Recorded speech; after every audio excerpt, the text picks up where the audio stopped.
Baik, silakan kelompok 3 memaparkan materi dan juga studi kasus. Jangan lupa di akhir dari materi ya, yaitu tentang lingkungan subbudaya dan demografi. Ya, waktu tempat dipersilakan. Oke, baik. Selamat pagi, Ibu dosen dan teman-teman semua. Terima kasih atas waktu dan kesempatan yang telah diberikan kepada kelompok kami. Hari ini kami membahas materi tentang lingkungan subbudaya dan demografi. Nah, sebelum memulai presentasi, izinkan saya memperkenalkan teman-teman saya. Next slide.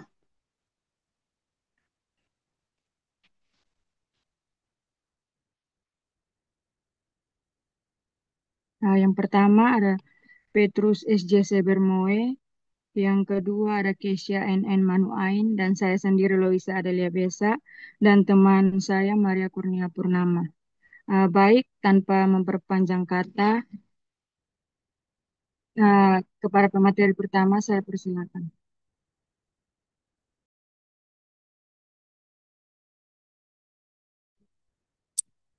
Baik, baik.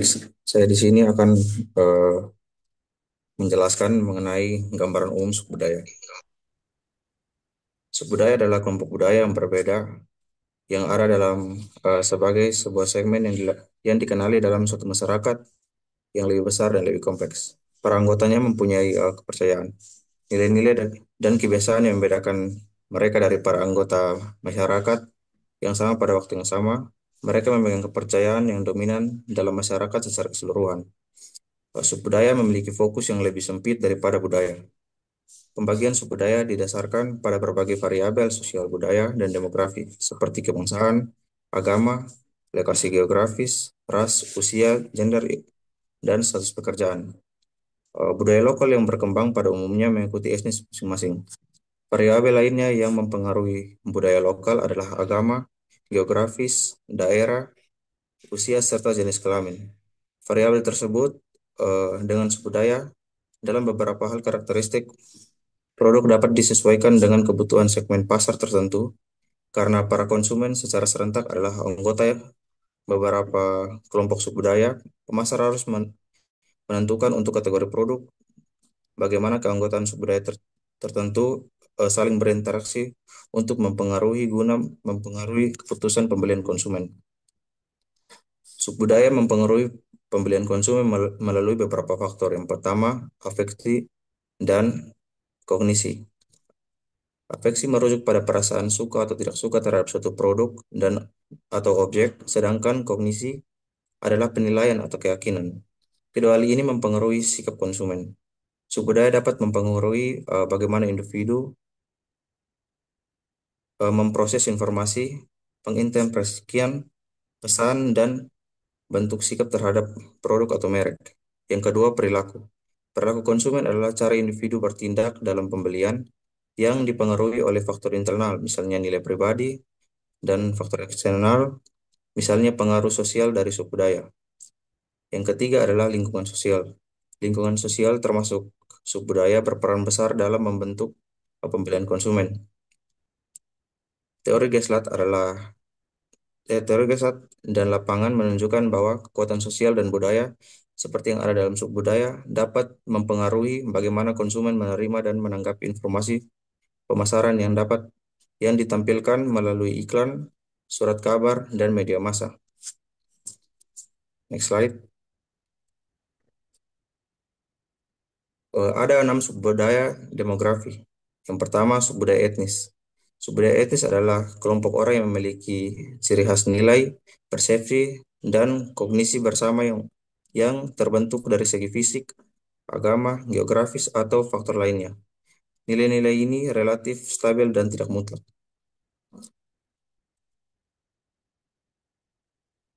Strategi pemasaran, pemasaran sering disesuaikan dengan strategi produk dengan subbudaya etnis. Contohnya adalah Indomie yang menyediakan rasa sesuai selera Nusantara atau rumah makan khusus.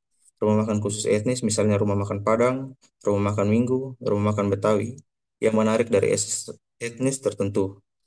Yang kedua adalah subbudaya agama.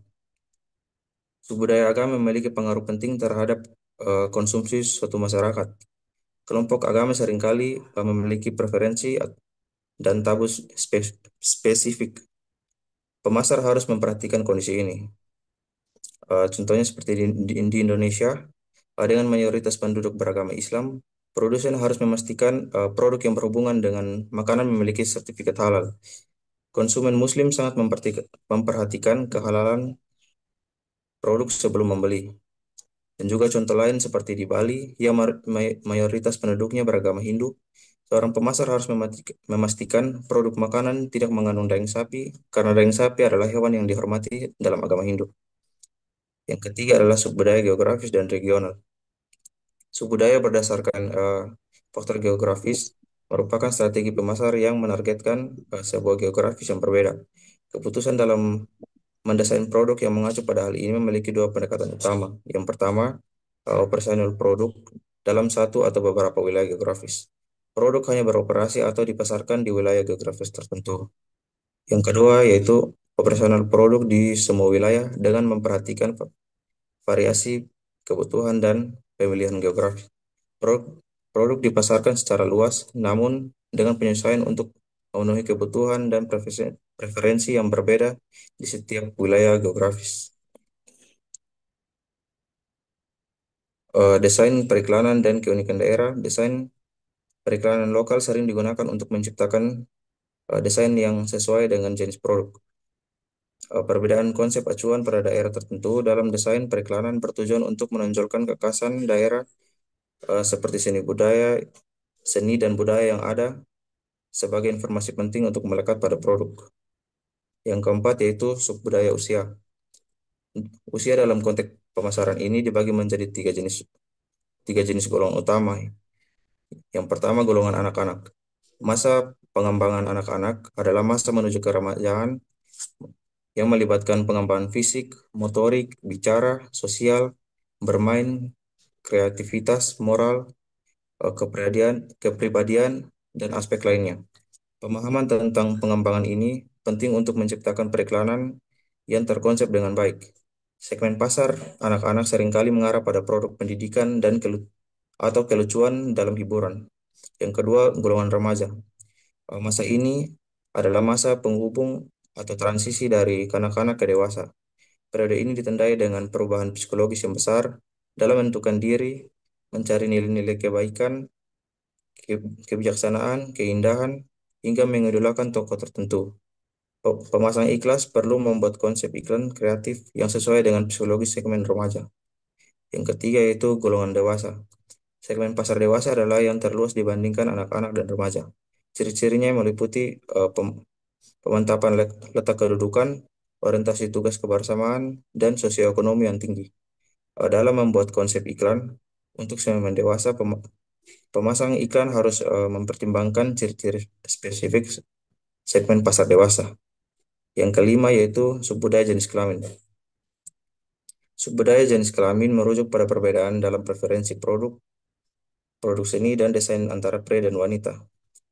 Pemasaran produk yang ditunjukkan untuk kelompok jenis kelamin tertentu harus mempertimbangkan karakteristik dan barang yang diminta oleh kelompok tertentu. Eh, dalam pemasaran, jenis kelamin sangat penting karena membedakan dua kelompok utama, yaitu pria dan wanita. Kepemilikan produk seringkali dipandang oleh pria sebagai cara untuk mendominasi dan menunjukkan kekuasaan atas orang lain, seringkali dengan agresi terselubung. Wanita sebaliknya cenderung melibatkan barang milik sebagai penanda yang memperkuat hubungan pribadi dan sosial. Pemasar harus memanfaatkan pandangan ini untuk mengembangkan strategi pemasar yang berbeda dan menargetkan subbudaya pria dan wanita. Dan yang terakhir yaitu subbudaya kelas sosial.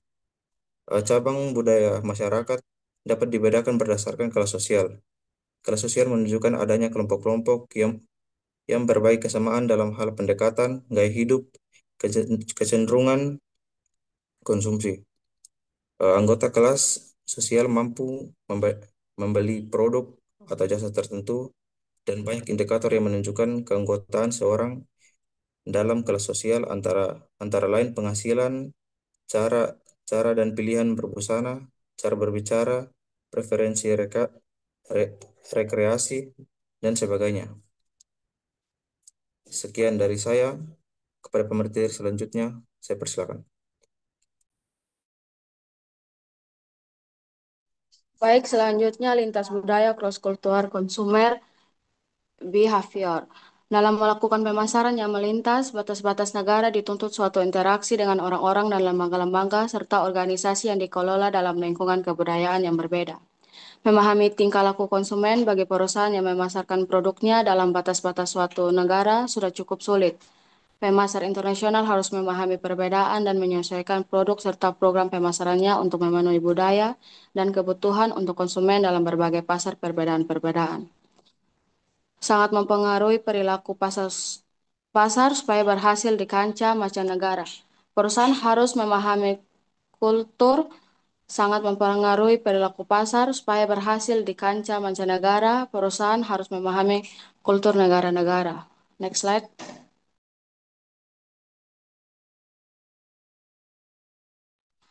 Elemen-elemen kebudayaan dalam suatu negara, yang pertama ada kebudayaan dipelajari ya. Artinya kebudayaan diperoleh setiap orang sepanjang masa melalui keanggotaan mereka di dalam suatu kelompok yang menurunkan kebudayaan dari satu generasi ke generasi berikutnya. Dan yang kedua ada kebudayaan bersifat kait-mengait. Artinya setiap unsur dalam kebudayaan sangat berkaitan erat satu sama lain. Misalnya unsur agama berkaitan erat dengan unsur perkawinan, unsur bisnis berkaitan erat dengan unsur status sosial. Dan yang ketiga ada kebudayaan dibagikan. Artinya prinsip-prinsip serta kebudayaan menyebar kepada setiap anggota yang lain dalam suatu kelompok dari titik pandang seorang pemasaran. Suatu cara memperoleh pemahaman kebudayaan adalah menganalisis elemen-elemen kebudayaan dalam suatu negara sebagai kehidupan material, interaksi sosial, bahasa, atau estetika. Dan yang keempat ada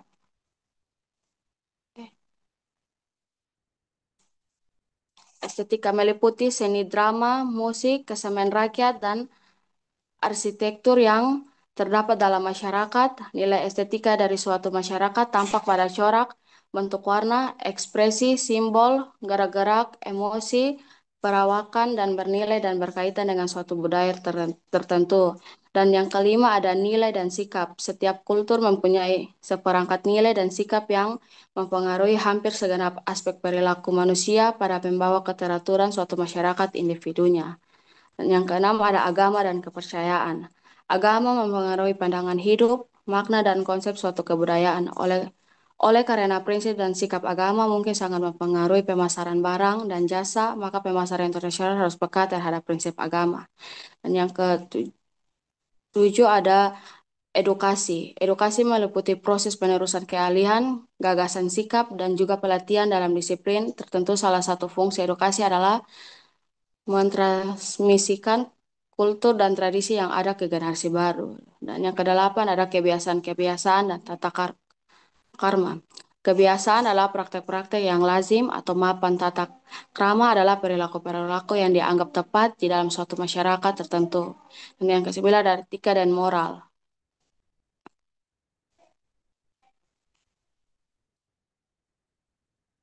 Pengertian dari apa yang disebut benar dan apa yang salah didasarkan pada kebudayaan. Contoh perbedaan perangkat orang-orang Jepang dan orang-orang Korea juga menggambarkan masalah etika. Sekian dari saya, materi selanjutnya. Persilakan. Baik, yang berikutnya analisis lintas budaya.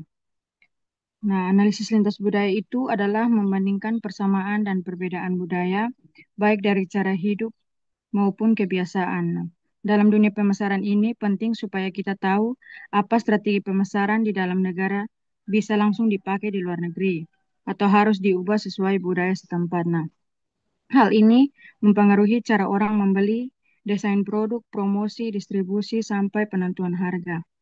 Nah, ada empat cara lintas budaya. Itu yang pertama, misinterpretasi penilaian lintas budaya.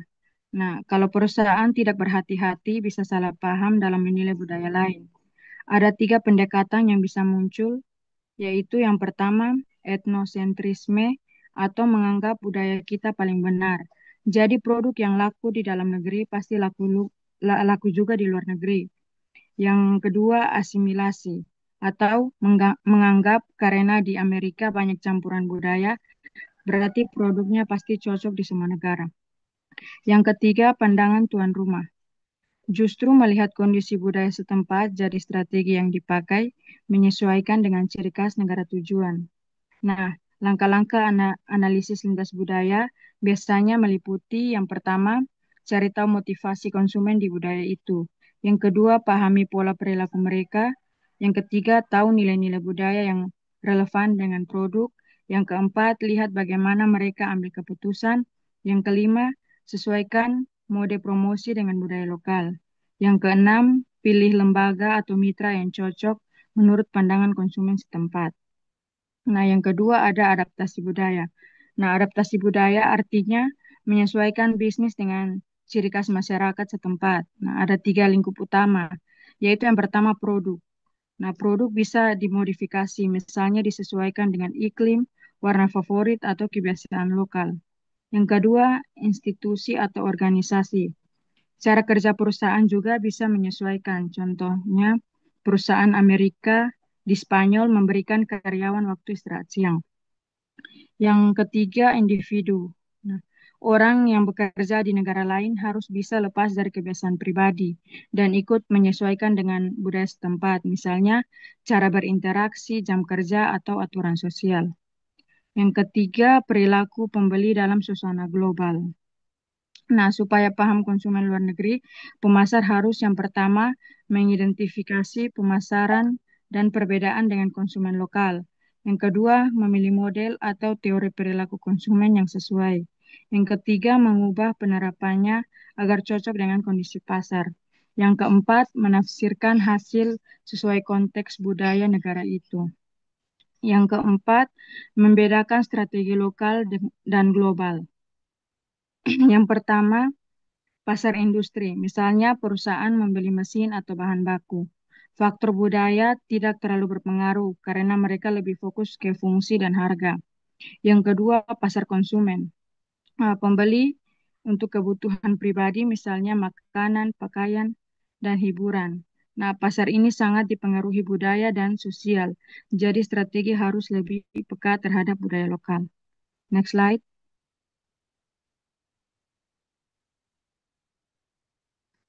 Yang berikutnya ada bauran pemasaran dalam lintas budaya.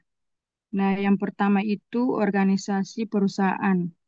Ada tiga cara perusahaan bisa masuk ke pasar luar negeri. Yang pertama ada ekspor langsung dari dalam negeri. Jadi perusahaan tetap di negara asal, tapi menjual produk ke luar negeri lewat agen atau perusahaan lokal di negara tujuan. Tapi cara ini butuh banyak riset tentang budaya setempat. Yang kedua ada joint venture atau patungan. Perusahaan membuat usaha bersama dengan pengusaha lokal di negara tujuan ini lebih aman karena partner lokal lebih mengerti budaya setempat.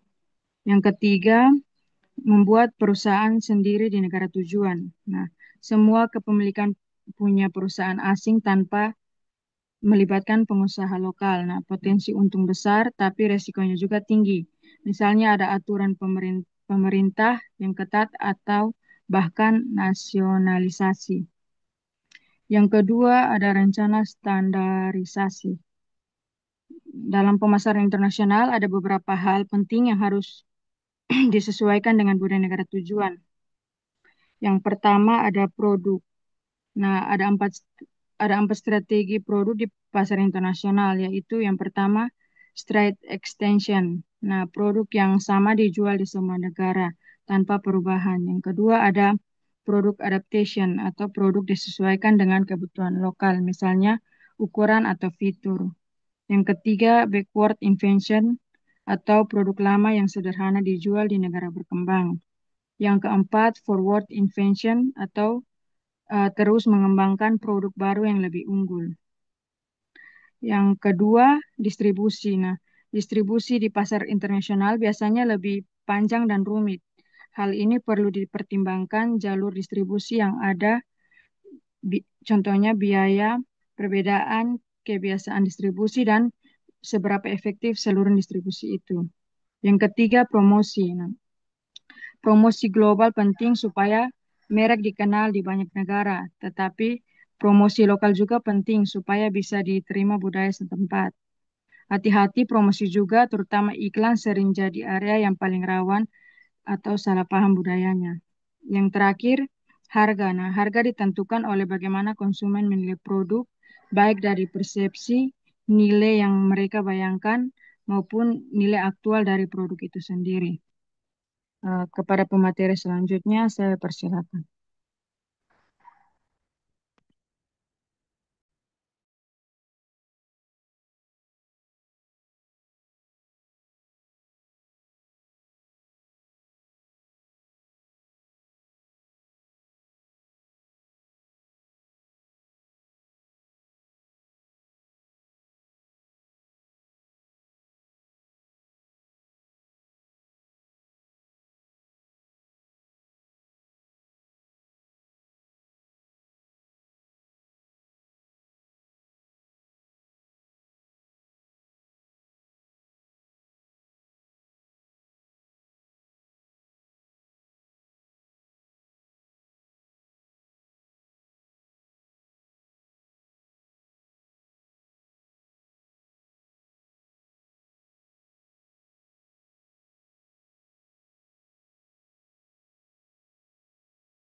Oke, baik. Pemateri selanjutnya tidak masuk, jadi saya yang membawakan materinya. Nah, yang berikut kita masuk ke dalam strategi pemasaran global yang adaptif. Nah, dalam membedakan strategi komunikasi pemasaran yang menekankan pada pesan umum, beberapa perusahaan melakukan strategi yang menyesuaikan iklan mereka dengan nilai-nilai khusus kebudayaan.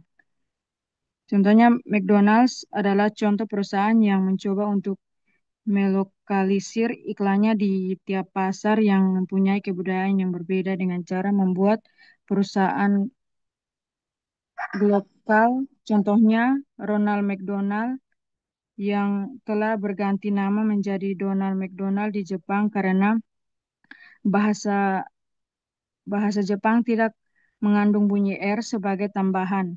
Menu McDonald di Jepang telah dialokalisir dengan memasukkan menu sup jagung dan milkshake teh hijau. Kepada pemateri selanjutnya, saya persilakan.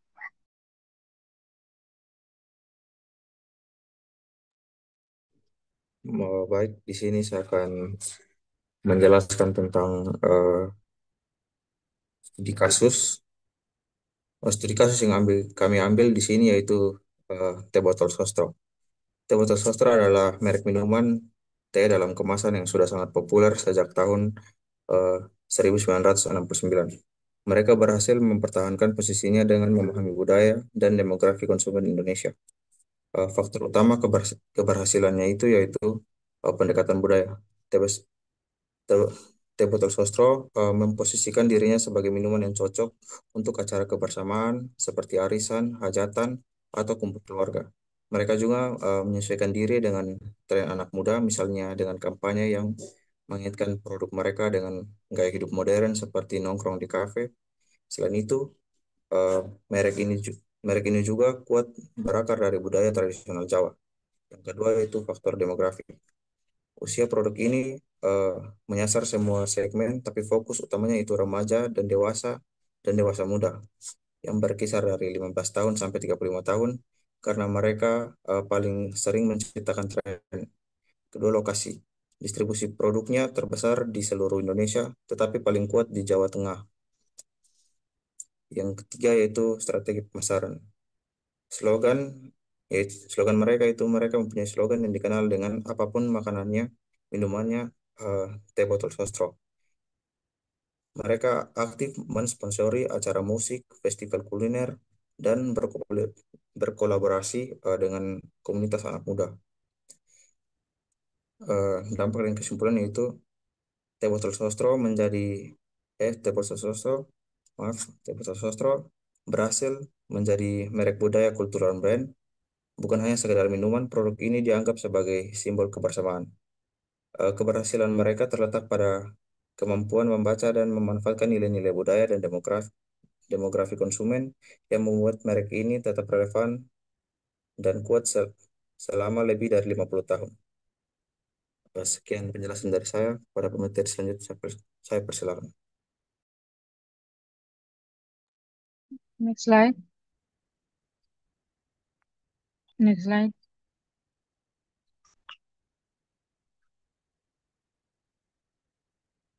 Oke, baik. Telah berakhir sudah presentasi kami hari ini dengan kesimpulan budaya adalah segala nilai, pemikiran, simbol yang mempengaruhi perilaku, sikap, kepercayaan, dan kebiasaan seseorang dan masyarakat. Nah, budaya bukan hanya bersifat abstrak, tetapi bisa membentuk objek maternal seperti rumah, kendaraan, peralatan elektronik, pakaian, undang-undang makanan, minuman, musik, teknologi, dan bahasa. Nah, produk dan jasa memainkan peran yang sangat penting dalam mempengaruhi budaya, karena produk mampu membawa pesan makna budaya.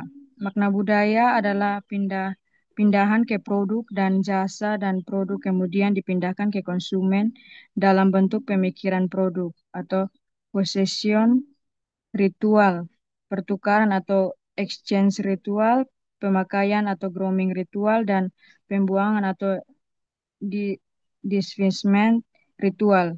Nah, dalam pemasaran, analisis budaya sering memerlukan pengidentifikasi implikasi kultur terhadap peran-peran, pembelian keluarga, fungsi produk, desain produk, aktivitas promosi dan penjualan, sistem saluran, dan penentuan harga. Etnis dapat diartikan sebagai kelompok yang mempunyai norma dan nilai spesifik yang sama dengan persepsi dan kognisi yang berbeda dengan persepsi dan kognisi kelompok lain dalam masyarakat yang luas. Nilai ini dapat terbentuk dari segi fisik, agama, geografis, faktor lainnya, namun tidak mutlak. Nah, sekian presentasi dari kelompok kami. Sebelum masuk ke sesi diskusi, kami mempersilakan Ibu dosen untuk memberi kritik dan saran atau menambahkan Oke, terkait baik. materi yang sudah kami Ya, terima paparkan. kasih ya. Kelompok 3 sudah selesai memaparkan materi. Jadi kurang lebih seperti itu ya. Terkait dengan perilaku konsumen itu harus diperhatikan juga budaya dan demografi atau struktur masyarakat di tempat bagaimana barang itu dijual. Gitu ya.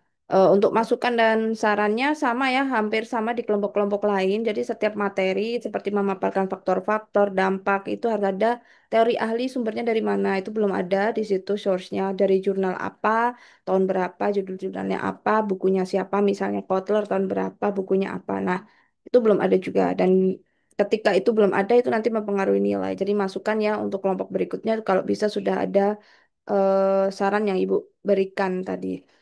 Silakan dilanjut saja dulu untuk tanya jawab. Nanti untuk tambahan lain-lain Ibu berikan di akhir sesi tanya jawab setelah selesai. Silakan ya dilanjutkan dahulu tanya jawabnya.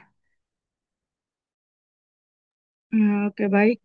Terima kasih, Ibu. Baik, kita akan masuk ke dalam sesi diskusi. Kepada teman-teman yang ingin memberikan pertanyaan terkait materi yang kami bawakan, kami persilahkan.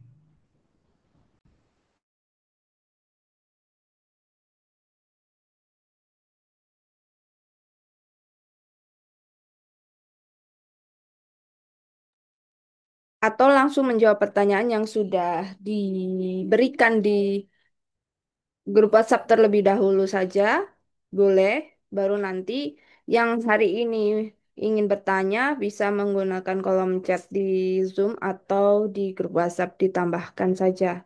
Ya, jadi untuk menyingkat waktu yang sudah masuk di grup bisa untuk dijawab terlebih dahulu. Mohon maaf, Ibu. Di grup belum ada pertanyaan yang masuk. Oke, itu gawat. Kalau sampai belum ada pertanyaan, nanti berpengaruh kepada nilai kelompok ya, dinamika kelompok. Jadi tolong yang lain membantu supaya kelompok ini juga nilainya bagus dan kelompok 4 juga terpengaruh nilainya karena yang wajib bertanya adalah kelompok 4 begitu. Nanti kita lihat ya di rekap semuanya di setiap kelompok ada berapa yang masuk, pertanyaannya sejauh apa, siapa saja. Nanti ada rekap di akhir semester. Oke. Silakan Ibu berikan waktu untuk saling membantu dan berdinamika kelompok. Silakan.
Oke, di sini kan perilaku konsumen. Ya, perilaku konsumen itu artinya proses individu atau kelompok mencari, memilih, membeli, gitu, menggunakan evaluasi sampai akhirnya tidak memakai sebuah produk itu lagi, tidak pakai jasa itu lagi. Itu menurut Kotler atau juga Keller di tahun 2016 ya, atau Miniart atau juga ada ahli yang lainnya seperti Engel dan lain sebagainya.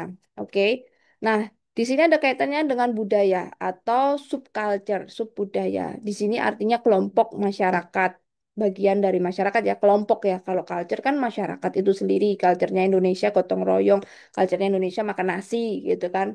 Terus culture-nya Indonesia suka MSG, suka yang asin-asin, suka yang gurih-gurih, oke. Nah, sekarang subculture itu budaya. Nah, itu masuk lagi ke kelompok masyarakat. Jadi kelompok masyarakat di Jawa, kelompok masyarakat etnis tertentu, kelompok masyarakat dengan agama tertentu ya, dengan pendapatan tertentu, kalangan menengah, kalangan atas itu kan kelompok sub budaya. Kelompok menengah itu berbeda pola konsumsinya, kelompok bawah beda pola konsumsinya begitu. Nah, bagaimana budaya kelompok-kelompok ini mempengaruhi perilaku tergantung dari nilai mereka, value mereka tentang makanan sehat, value mereka tentang konsumsi, melihat fashion, melihat hiburan bagaimana dengan norma, norma itu etika, aturan dan sebagainya ya, bisa norma agama, norma hukum, norma sosial yang ada di lingkungan masyarakatnya atau norma keluarga mereka.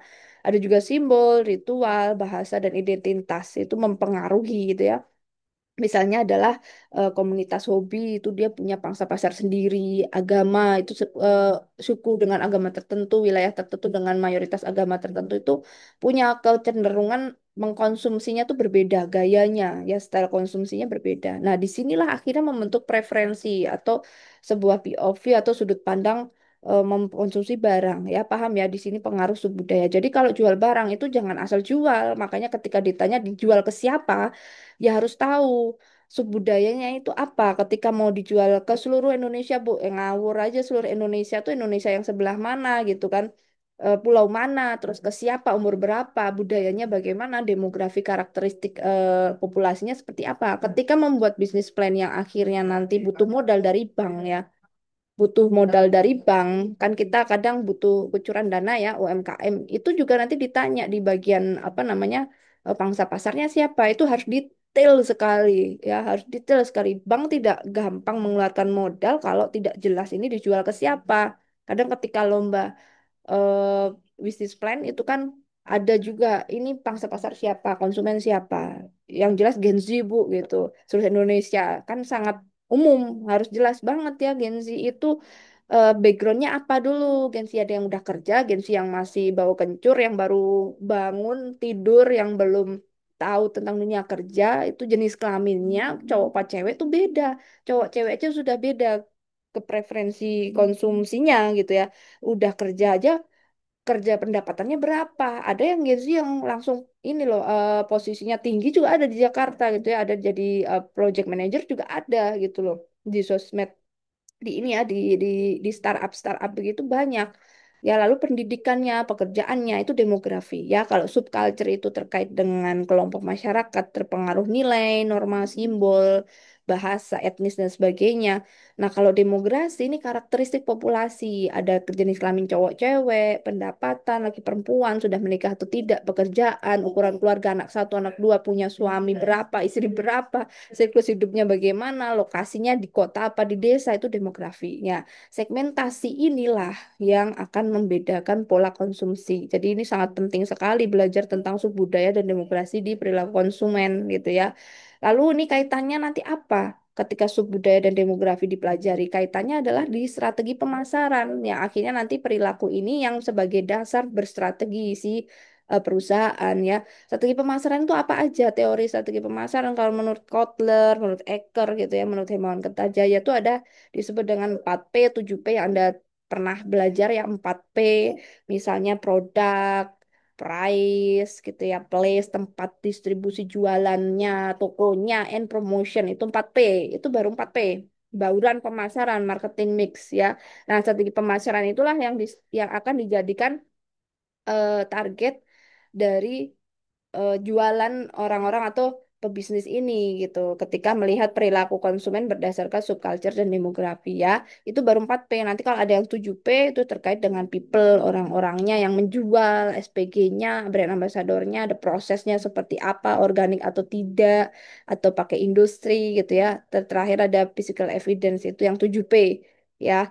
Lalu itu diadaptasi ke ciri-ciri subbudaya tadi dan demografi membentuk sebuah persepsi perilaku konsumen. Jadi strategi pemasaran ini akan di-create sedemikian rupa gitu ya, diadaptasikan dengan sub budaya setempat. Tadi yang misalnya ada clothing ini ya, clothing line kalau memang untuk di Jawa, di Jogja itu pakaiannya harus yang lebar, panjang dan muslim banget gitu ya, muslimah sekali. Kalau di Surabaya, di Kupang itu tidak gitu ya, karena kan western style ya. Kalau di sini mayoritas harus ke gereja kan, otomatis berbeda pakaiannya, lebih modis sedikit tapi memodis ke arah barat-baratan. Modis yang versi muslimah kan berbeda lagi gitu ya, ada yang ala-ala Thailand yang panjang-panjang lah. Nah, itu adalah hasil adaptasi strategi pemasaran berdasarkan ciri subbudaya gitu ya. Kalau demografi, cowok bagaimana warnanya, cewek bagaimana warnanya. Untuk yang kalangan menengah ke atas pakai bling-bling yang ada mutiaranya atau tidak, itu kan berbeda lagi nanti produknya ya. Nah, seperti itu berpengaruh pada strategi pemasaran. Kenapa harus belajar subbudaya di perilaku? Ya supaya jualannya tepat sasaran, supaya bisa ini menarik konsumen itu ya dengan pendekatan tertentu. Ada juga nanti ini akan dibuatkan ke arah strategi ini ke keputusan segmentasi, keputusan targetingnya siapa, ke positioningnya seperti apa di bauran pemasaran. Jadi strategi pemasaran ini ada dua formulasinya yaitu STP dan 4P atau 7P, marketing mix. Paham ya?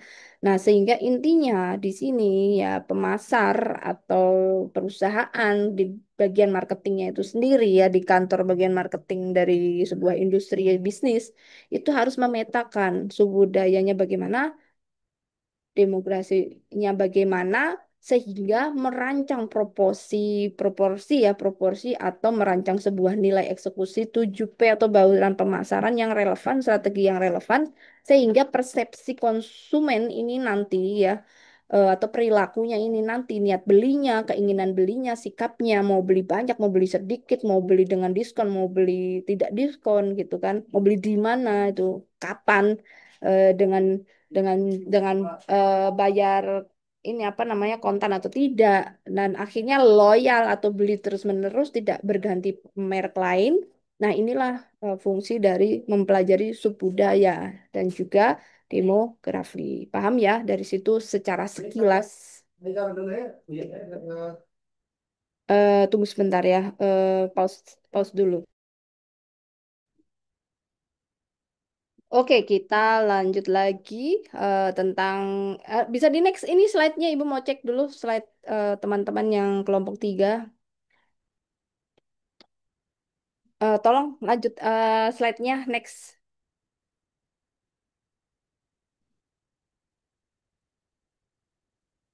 Iya, gambaran umum tadi sudah Ibu jelaskan. Lanjut lagi. Iya, ya ini hmm, tunggu-tunggu ini demografis bukannya next lagi.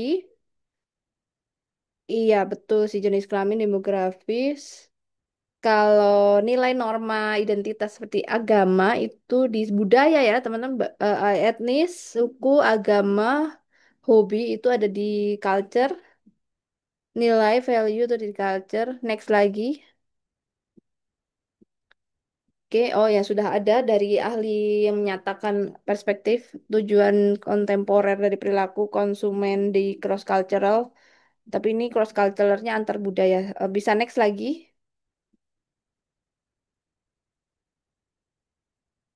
Elemen dalam suatu negara, oke. Ya, tadi sudah dibahas sedikit. Lanjut, udah betul. Ya, lanjut lagi. Ini nanti Bu kasih penguatan lagi, bauran pemasaran. Oke, tadi 4P atau 7P itu kan menjadi strategi ya yang diadaptasikan berdasarkan subbudaya itu tadi, subbudaya dan juga demografi. Lebih ke rencana atau strategi pemasaran sih teman-teman ya. Organisasi perusahaan ini salah satu saja ya, organisasi bisnis atau perusahaan gitu. Next, coba cek dulu ya strategi pemasaran. Ya, memang endingnya di strategi pemasaran berarti sudah betul ya garis merahnya ke arah mana, ke arah strategi pemasaran gitu ya. Di sini contohnya pakai McDonald ya. Oh, budayanya menggunakan bahasa Mekudonariku kalau di Jepang ya. Dan makanannya juga agak berbeda. Kan pernah cerita ya Ibu ya kalau McDonald atau KFC yang ada di luar negeri atau di budaya-budaya yang makan sehat ya atau concern ke kesehatan gitu gaya hidup, mereka tidak terlalu berasa dagingnya itu hambar gitu ya. Sajian-sajiannya hambar. KFC di Eropa juga tidak ada rasanya, di Amerika juga tidak ada rasanya. Lanjut lagi, teh botol kenapa dia? Heeh, lanjut lagi.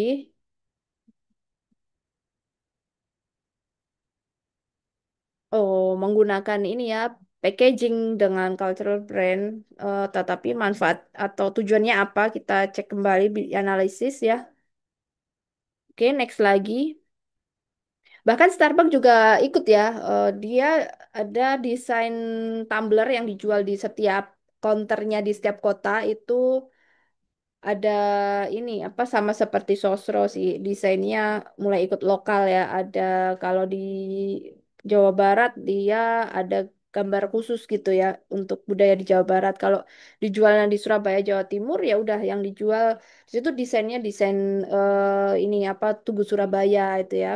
Kalau di Jogja dia eh, tugu yang ada di Jogja gitu. Jadi macam-macam. Nah, ada juga yang terakhir itu dia desainnya kalau tidak salah Papua atau X dengan luar negeri ya, dengan desain yang ada di luar negeri. Oke, ini kesimpulan gitu. Oke, kesimpulannya nanti bisa diarahkan ke strategi pemasaran itu harus seperti apa sih gitu supaya perilaku konsumennya itu ke arah yang tujuan semua perusahaan yang menjadi loyal ya konsumennya jadi loyal. Oke, Ibu akan informasikan atau berikan sedikit jawaban ya, bantu untuk jawab dari pertanyaannya Alex ya. Contoh di Bali ini pemasaran harus berhati-hati dengan daging sapi, memang mayoritas karena beragama Hindu tidak mengkonsumsi sapi.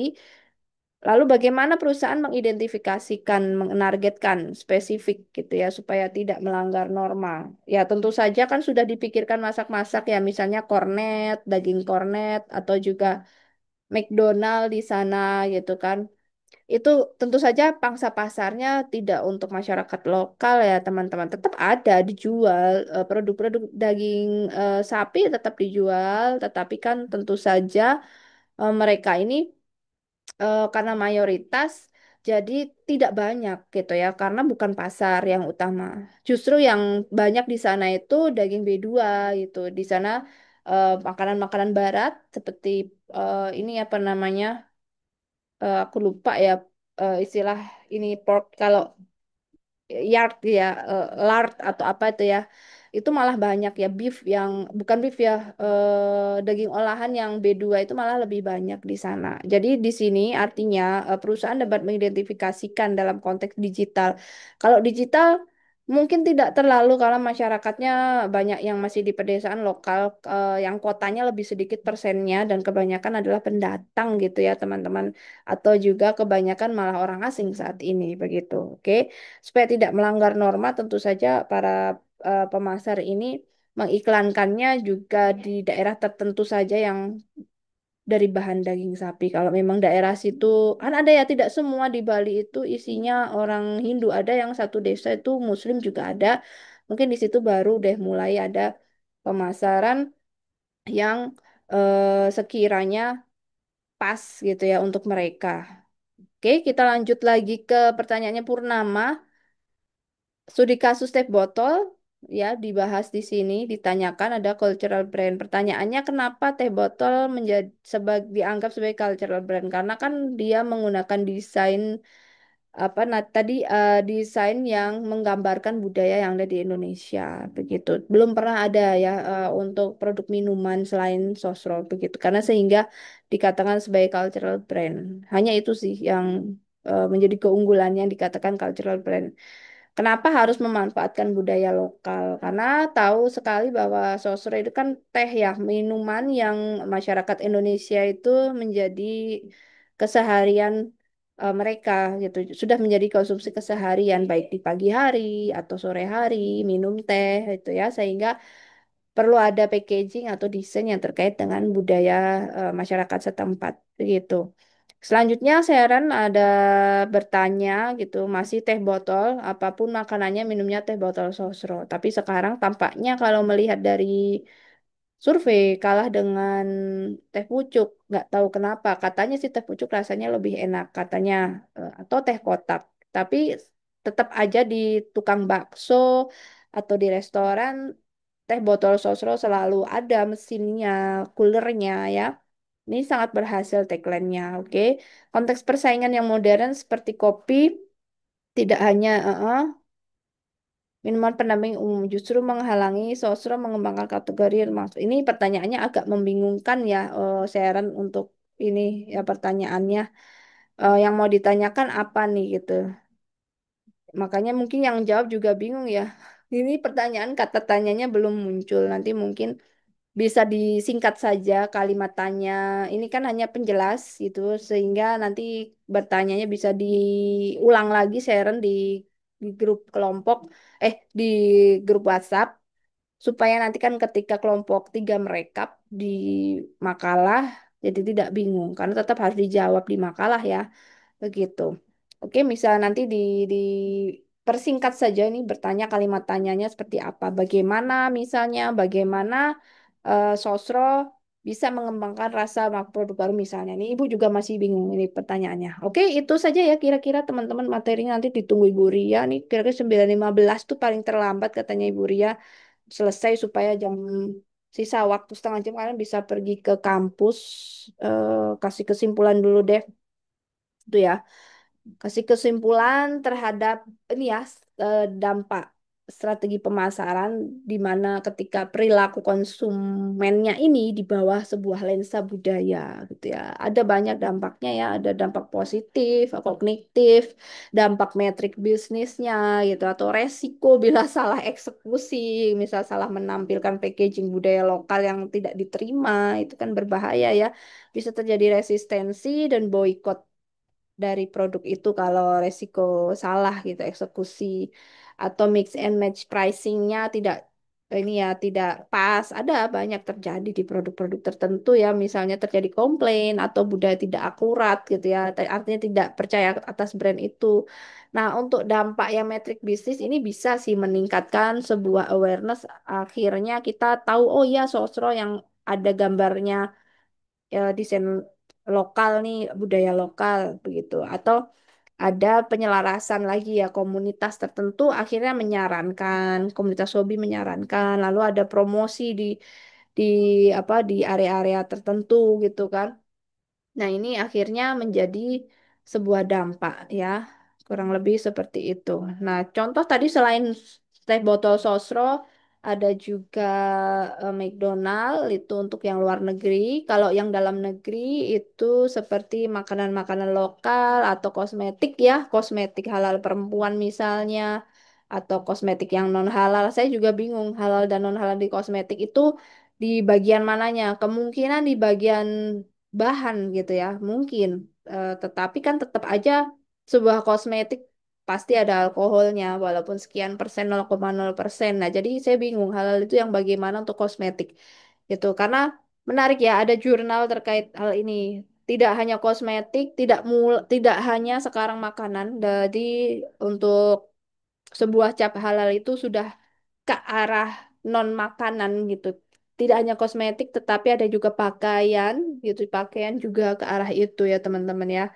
Nah, ini ke streetwear juga ya, ke streetwear dan lain sebagainya. Nah, jadi contoh singkatnya itu kira-kira atau produk pangan gitu, produk pangan atau makanan lokal, misalnya abon gitu ya, abon yang pedas itu juga ada segmennya tertentu untuk daerah tertentu gitu ya, UMKM dan sebagainya. Oke, itu saja kira-kira teman-teman yang bisa Ibu jelaskan, tambahkan gitu. Ini sudah diperjelas lagi ya sama Sharon untuk pertanyaannya.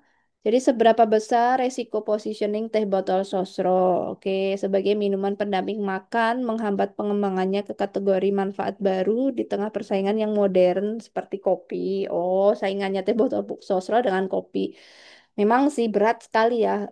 Kalau kalian sebagai pewaris teh botol sosro untuk bertahan bagaimana ke depannya, sedangkan sekarang banyak kopi-kopian itu merajalela ya di mana-mana, itu bagaimana gitu. Nah, risikonya seperti apa? Mungkin pertanyaannya bukan resiko positioning ya, tetapi tantangannya, bagaimana tantangan menghadapi tantangan positioning sih. Kalau resiko ini artinya kan sudah melakukan sebuah kegiatan, misalnya strategi pemasaran ini berdampak apa resikonya gitu. Tetapi ini lebih tepatnya mungkin yang dimaksud ya kalau menurut saya sudut pandangnya Sharon adalah bagaimana tantangan untuk bisa bertahan di posisi ini gitu teh botol sosro, karena kita sudah bingung ini pangsa pasar teh botol sosro siapa gitu loh, subculture yang mana, demografi yang mana, karena hampir semua Gen Z dan juga milenial dan boomer sudah suka kopi gitu kan. Sekarang minumannya tidak, makan bakso tidak harus minum teh botol sosro, bisa aja kopi, misalnya kopi kopi latte gitu ya, atau misalnya kopi es dan sebagainya. Nah, di sini mungkin yang ditanyakan itu ya Sharon gitu, tentang memanfaatkan itu ya. Bagaimana tantangan menghadapi tantangan ini ya, karena positioningnya sudah mulai direbut dengan kopi. Nah, itu menjadi pertanyaan untuk kelompok tiga. Kalau menurut Ibu melihat dari subculture ya tentu saja berat tantangannya ini dia harus sering ikut ini ya, apa membawa lagi komunitas, menggandeng komunitas lokal yang terkait dengan teh misalnya, atau misal lagi ada event tertentu teh botol sosro mungkin jadi promo, jadi sponsorshipnya di event-event generasi muda yang suka kopi gitu kan, karena sudah mulai terebut dengan kopi kemasan Nescafe, atau bahkan kopi-kopi yang dijual di DIY ya, ada kopi BTS segala macam dengan gambar membernya itu juga ada, itu heran banget. Oke, itu saja ya teman-teman yang bisa diinformasikan. Ya, ada yang mau tanya? Kalau tidak ada, Ibu lanjut untuk presensi. Setelah itu teman-teman bisa melanjutkan kelas berikutnya. Silakan. Ada yang mau bertanya? Tidak?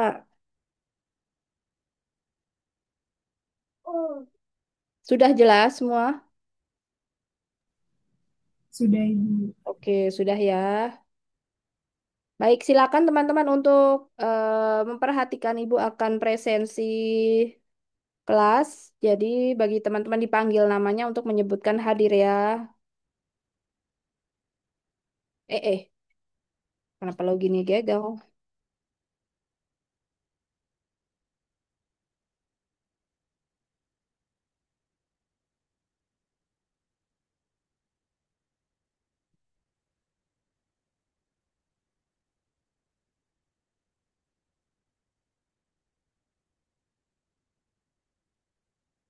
Oke, ini Ibu stop dulu ya.